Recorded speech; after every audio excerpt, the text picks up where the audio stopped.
New trigonometric functions and their derivatives. Y equals cosec x.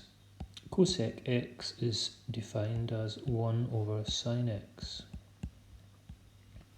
which we can write for the purposes of differentiation as sine x to the power of minus 1. So what do we get if we differentiate this? Bring down the power, write the contents of the bracket unchanged, reduce the power by 1, multiply by the derivative of the bracket.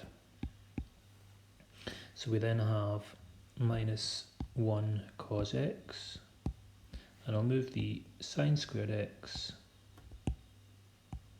back onto the bottom line. Now what I'm going to do is to write sine squared x as sine x times sine x.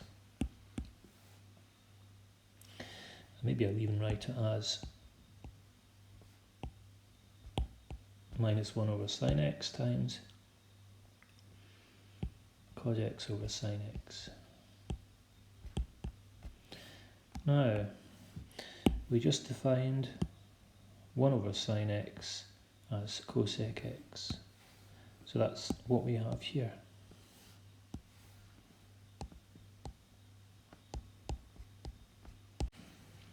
What we have to do now is simplify this term.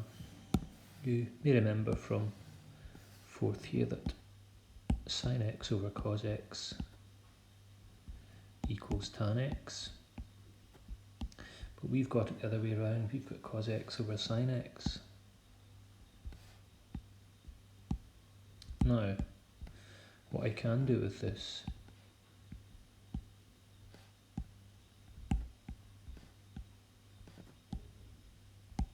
is write it like that. So cos over sine x, cos x over sine x can be written as 1 over sine over cos, which is 1 over tan x, which we define as cot x. So what we have here then is the derivative of cosec x is negative cosec x cotan x. The second new function is y equals sec x, which is defined as 1 over cos x, or for the purposes of differentiation, cos x to the power of minus 1. So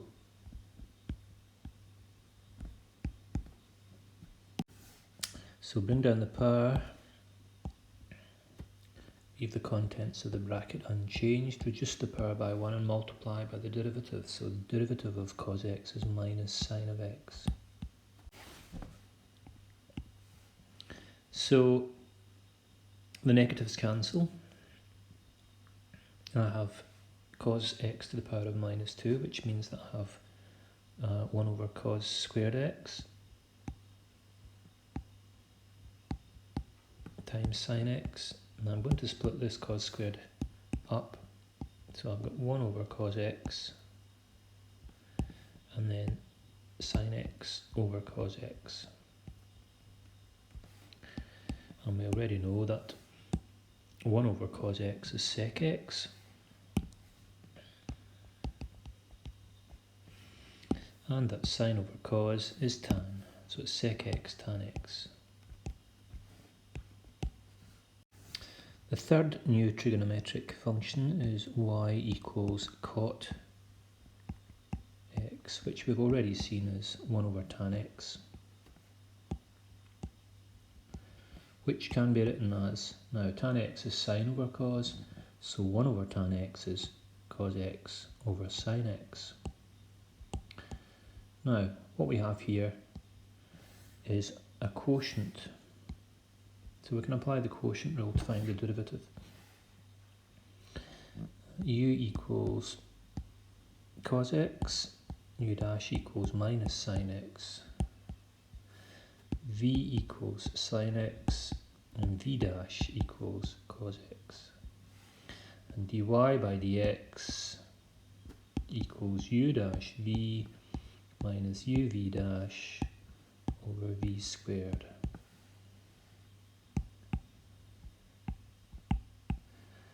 So we have minus sine x times sine x minus, now u is cos x times, that should be v dash there. What we have then is, so it's v dash, which is cos x again, over v squared.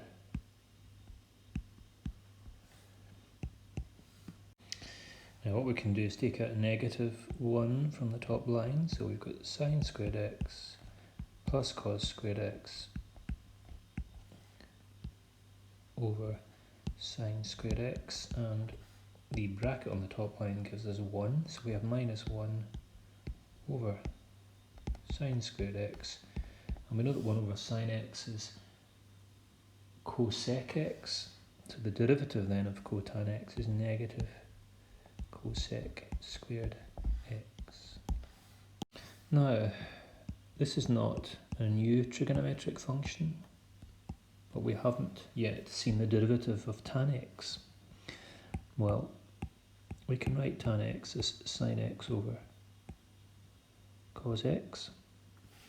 We can use the quotient rule. So u equals sine x, u dash equals cos x, v equals cos x, v dash equals minus sine x.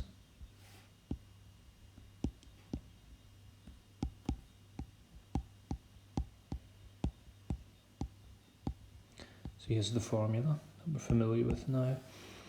U dash v minus uv dash over v squared.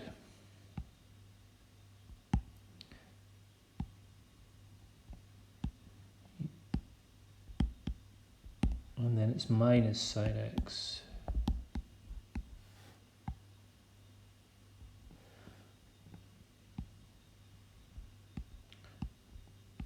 cos x all squared. So what we have on the top line is cos squared x plus sine squared x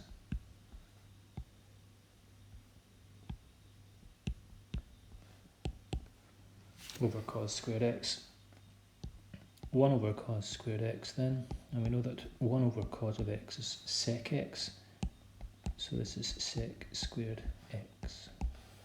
So what we want to do now is to look at the derivatives of variations of the functions that we've seen. So for instance, if we want to differentiate not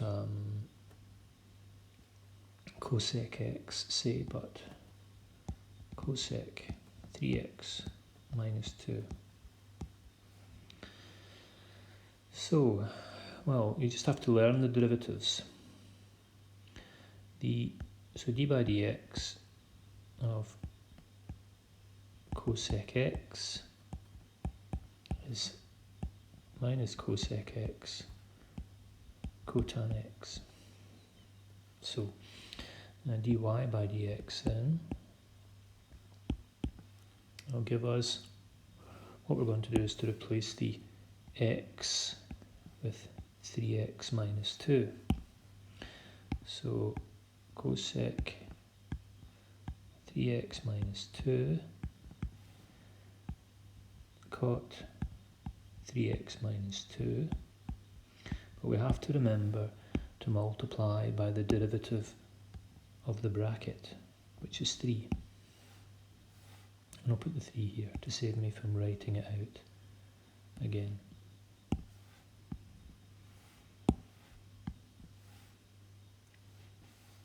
As a second example, we want to find the derivative of the square root of sec 2x. So what I'm going to do then is write this as sec 2x to the power of 1/2. Now, when we differentiate sec x, we get sec x tan x.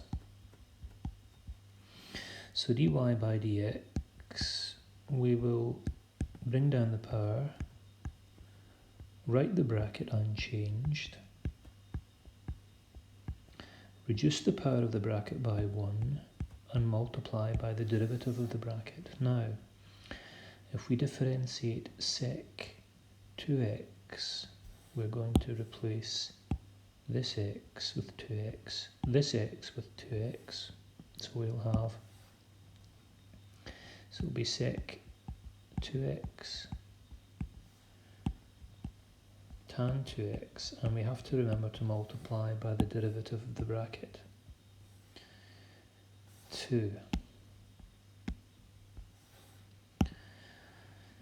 Now, this half cancels with this 2, so we then have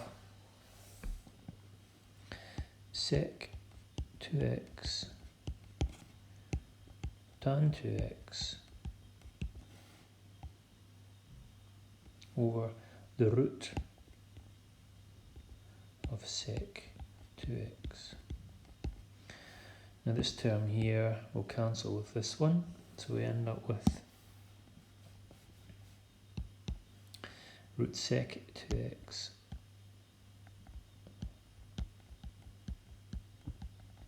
times tan 2x. Example 3, y equals cot of sin x. Well, when we differentiate cotan x or cot x, we get negative cosec squared x. So if I differentiate cot of sin x, dy by dx equals, well, I'm going to have negative cosec squared sin x, that's the first thing. So if I differentiate cot of x, I get negative cosec squared x. So if I differentiate cot of sin x, I'll get negative cosec squared sin x, but I need to remember to multiply by the derivative of the bracket. In this case it's nice and simple, we're going to differentiate sin x, so that gives us a cos x, and we have, well, we could leave it like that, or perhaps we could move the cos x to the front, so cos x cosec squared sin x.